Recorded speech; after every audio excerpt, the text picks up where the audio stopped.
सास बहू का झगड़ा। अनामिका की सास पुष्पा अपनी बहू को कुछ खास पसंद नहीं करती थी और इसीलिए दोनों सास बहू में आए दिन झगड़ा होता रहता था। सास बहू के झगड़े के चक्कर में अनामिका के पति मोहित की जिंदगी मुश्किल में पड़ गई थी। बेचारा बार बार माँ और बीवी के झगड़े को सुलझाता ही रहता था, लेकिन दोनों समझने का नाम नहीं लेती थी। वैसे तो सब कुछ ठीक ठाक चल रहा था, लेकिन एक दिन अनामिका और पुष्पा के अंदर जोरदार झगड़ा हुआ और बात कुछ इस तरह थी।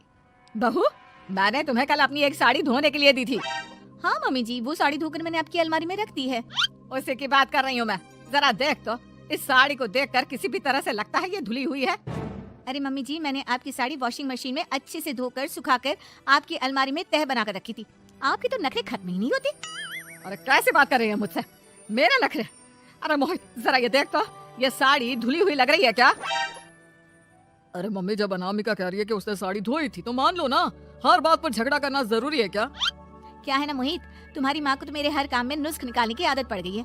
जब तक दो चार खरी खोटी सुना नहीं लेती ना, इनका दिन नहीं निकलता। अरे चुप कर, बहू होकर मुझे जवाब देती हो। एक तो गंदे कपड़े उठाकर अलमारी में रख दिए, ऊपर से कैंची की तरह कचर कचर बोली जा रही हो। अरे मम्मी जी, आपको समझ में नहीं आता क्या? मैंने साड़ी धो कर रखी थी, धो कर रखी थी। तो फिर इतनी गंदी क्यों लग रही है? अब मुझे क्या पता मम्मी जी, आप इस पर इस तरह तेल और घी की चिकनाई के दाग लगाकर लाएंगी तो ये मेरी जिम्मेदारी थोड़ी ना है। अरे तो हाथ से धोना चाहिए था ना। मैं आपकी बहू हूँ, नौकरानी नहीं जो एक कपड़ा रगड़ रगड़ कर हाथ से धो दूंगी। आपको पहननी है तो पहनिए, नहीं तो रख दीजिए। तुझे तो मैं अच्छी तरह बताऊंगी, मुझे जवाब देती है। एक दिन सुबह के वक्त, अरे अनामिका, मेरी व्हाइट शर्ट कहाँ है? आज ऑफिस में बहुत बड़ा प्रेजेंटेशन है और मुझे वो व्हाइट शर्ट पहन कर जाना है। मुझे पता है, आपने मुझे 2 दिन पहले ही बता दिया था और आपकी शर्ट मैंने धोकर अच्छी तरह आयरन करके अलमारी में लगा दी है। जाइए वहां से ले लीजिए। अनामिका, ये तुमने क्या किया? ये देखो, शर्ट पर लिपस्टिक का दाग लगा हुआ है और ये तो एक जगह से जल भी गई है। नहीं नहीं मोहित, ऐसा नहीं हो सकता। मैंने तो तुम्हारी शर्ट ठीक से इस्त्री करके अलमारी में लगाई थी। तो फिर ये जल कैसे गई अपने आप? अलमारी में लटके लटके थोड़ी ना जल जाएगी। पर मोहित, मुझे अच्छी तरह याद है। देखो, अपनी गलती को छुपाने की कोशिश मत करो। और अगर शर्ट जल भी गई थी तो तुम्हें पहले बताना चाहिए था ना। मैं नई शर्ट लेकर आ जाता। अब ऐन वक्त पर शर्ट कहाँ से लेकर आऊं? मेरा इतना इंपॉर्टेंट प्रेजेंटेशन था, सब खराब हो जाएगा। अरे बेटा, क्यों परेशान होता है? ये देख, मैंने तेरे लिए पहले से ही एक नई व्हाइट शर्ट ला कर रखी है। लेकिन मम्मी, आप मेरे लिए व्हाइट शर्ट क्यों लेकर आई? अरे मुझे पता था तेरा प्रेजेंटेशन होने वाला है और अपने इस बहू पर तो मुझे बिल्कुल भी भरोसा नहीं। क्या पता मेरी साड़ी की तरह तेरी शर्ट भी गंदी करके रख देती। और देख, वही हुआ ना। बेटा, सारी टेंशन छोड़ और ये नई शर्ट पहन कर जा।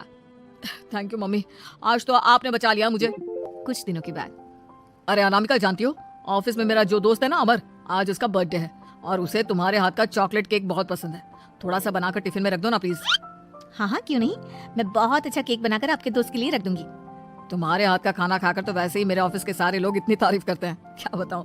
आप प्लीज एक अच्छा सा केक और बना दो, मेरी तो ऑफिस में शान बढ़ जाएगी। अनामिका केक बनाने के लिए रख देती है। पुष्पा चुपचाप जाकर उस पर ढेर सारा नमक डाल देती है। देख अमर, तेरी भाभी ने तेरे लिए चॉकलेट केक बनाकर भेजा है, तुझे बहुत पसंद है ना? यार तू बहुत किस्मत वाला है, भाभी इतना अच्छा खाना बनाती है और साथ में केक भी। वैसे भाभी को थैंक यू बोलना। थैंक यू बाद में, पहले तो ये केक खा कर देख, बहुत मेहनत से बनाया है अनामिका ने। अरे यार, इस केक में तो बहुत सारा नमक है। लगता है भाभी ने शक्कर की जगह खूब सारा नमक डाल दिया है। अरे मोहित, तू तो अपनी बीवी की कुकिंग की बहुत तारीफ करता फिरता है। जरा पूछना अपनी बीवी से, केक में नमक कब से डलने लग गया? क्या यार, तुझे भी मेरा ही जन्मदिन मिला था बिगाड़ने के लिए? केक नहीं लाना था तो मत लाता, कम से कम मुझे इस तरह नमक वाला केक तो नहीं खिलाता। अरे नहीं यार, अनामिका ऐसा नहीं कर सकती, जरूर कुछ गड़बड़ हुई होगी। घर जाने के बाद, अनामिका, अगर तुम्हारा केक बनाने का मन नहीं था तो ना बनाती, लेकिन मेरी बेइज्जती करवाने की क्या जरूरत थी? अरे आपकी बेइज्जती, ये आप क्या कह रहे हैं? मैंने तो सुबह आपको इतने अच्छे तरीके से केक बनाकर दिया था। हाँ, लेकिन उसमें इतना सारा नमक डाल दिया था कि आज ऑफिस में मेरा अच्छा खासा मजाक बना है। मेरे सारे दोस्त हंस रहे थे मुझ पर। अरे बेटा, मैंने तो तुझे पहले ही समझाने की कोशिश की थी। एक नंबर की गैर जिम्मेदार है ये लड़की, कोई काम ठीक से नहीं करती। उस दिन भी गंदी साड़ी रखती थी मेरी अलमारी में और झूठ बोल रही थी। कुछ दिनों के बाद, अनामिका देखो, मैंने अपना लैपटॉप चार्जिंग पर लगाया है, उसे अच्छी तरह चार्ज होने देना। मेरी एक अर्जेंट मीटिंग है, प्लीज बीच में से हटाना मत। हाँ हाँ ठीक है, मैं नहीं हटाऊंगी। पुष्पा चुपचाप से जाकर चार्जिंग का बटन बंद कर देती है। थोड़ी देर बाद, अरे ये लैपटॉप चार्ज क्यों नहीं हुआ? और ये बटन किसने ऑफ कर दिया? अनामिका इधर आओ। क्या हुआ? क्यों चिल्ला रहे इतना?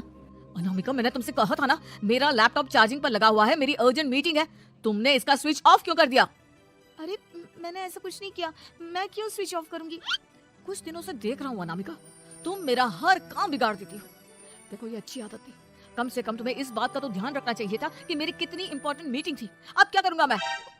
आई एम सॉरी मोहित, लेकिन सच में मैंने जानबूझकर कुछ नहीं किया।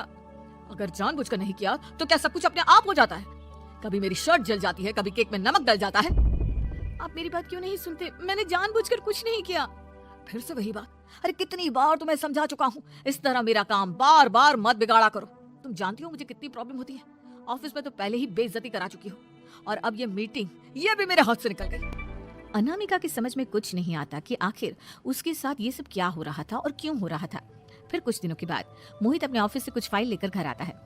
अनामिका, ये कुछ फाइलें हैं, इन्हें संभाल कर रख दो, और प्लीज इस बार ध्यान से, कोई गड़बड़ी नहीं होनी चाहिए। नहीं मोहित, कोई गड़बड़ी नहीं होगी। मैं सारी फाइल्स अलमारी में लॉक करके रखूंगी और चाबी अपने पास रखूंगी। अनामिका, जरा अलमारी की चाबी तो देना। क्यों मम्मी जी, आपको क्या काम है? उसमें मोहित की जरूरी फाइल रखी है और मैं नहीं चाहती कि इस बार कोई भी गड़बड़ हो। पता नहीं कुछ दिनों से हर काम खराब हो जाता है। अरे मुझे उसमें से पैसे निकालने हैं, और उसके बाद ले लेना अपनी चाबी। मैं खा नहीं जाऊंगी तुम्हारे पति की फाइल। अनामिका को अपनी सास पर शक होता है। चाबी देने के बाद वो चुपचाप छुपकर अपनी सास की हरकत देखती है। ये फाइलें उठाकर डस्टबिन में डाल देती हूँ, फिर देखना कैसे मोहित इसकी खबर लेगा। इस बार तो छोड़ेगा नहीं इसे। वैसे भी पहले मैंने जो कुछ भी किया है उसकी वजह से अच्छी खासी डांट पड़ी है, मजा आ जाएगा। अच्छा तो ये बात है, सारा काम मम्मी जी बिगाड़ देती हैं, वो भी इसलिए क्योंकि मेरा उनसे झगड़ा हो गया है। सास के जाने के बाद अनामिका मोहित को बुलाकर लाती है। क्या हुआ अनामिका, क्या दिखाना है? ये देखिए, आपकी फाइल डस्टबिन में पड़ी हुई है। इसीलिए तो कहा था संभाल कर रखना, और तुमने उठाकर ये फाइल डस्टबिन में डाल दी। मैंने नहीं, तुम्हारी मम्मी ने डाली है, मुझसे बदला लेने के लिए, ताकि तुम मुझे डांटो। और अगर मैंने डाली होती तो मैं तुम्हें दिखाने के लिए बुलाकर तो नहीं लाती ना। सही कह रही हो, मैं अभी मम्मी से जाकर बात करता हूँ। थोड़ी देर बाद। मम्मी सच सच बताइए, मेरी फाइल अलमारी में से निकालकर डस्टबिन में आपने डाली थी ना? अरे अपनी माँ पर इल्जाम लगाता है, शर्म नहीं आती तुझे? मैं इल्जाम नहीं लगा रहा हूँ मम्मी, जो सच है वही पूछ रहा हूँ। अब जल्दी से बताइए आपने ऐसा क्यों किया? अरे तो क्या करती, तेरी बीवी मुझसे झगड़ा करती है, उल्टे सीधे जवाब देती है, मुझे उससे बदला लेना था। अरे मम्मी, लेकिन आप दोनों के झगड़े के चक्कर में मेरा कितना नुकसान हुआ है, ये कभी सोचा आपने? मम्मी जी, अगर आपका बदला पूरा हो गया हो तो आइंदा ऐसी कोई हरकत मत करना, क्योंकि अब आपकी सच्चाई हमारे सामने आ चुकी है। यह तो वक्त ही बताएगा मैं क्या करूंगी और क्या नहीं। मम्मी जी, कहा ना आप ऐसा कुछ नहीं करेंगी। अरे मेरी जो मर्जी आएगी वो मैं करूंगी। मेरा सर घूम रहा है, सास बहू के झगड़े में मेरी जिंदगी का तो कचरा हो गया है, कचरा।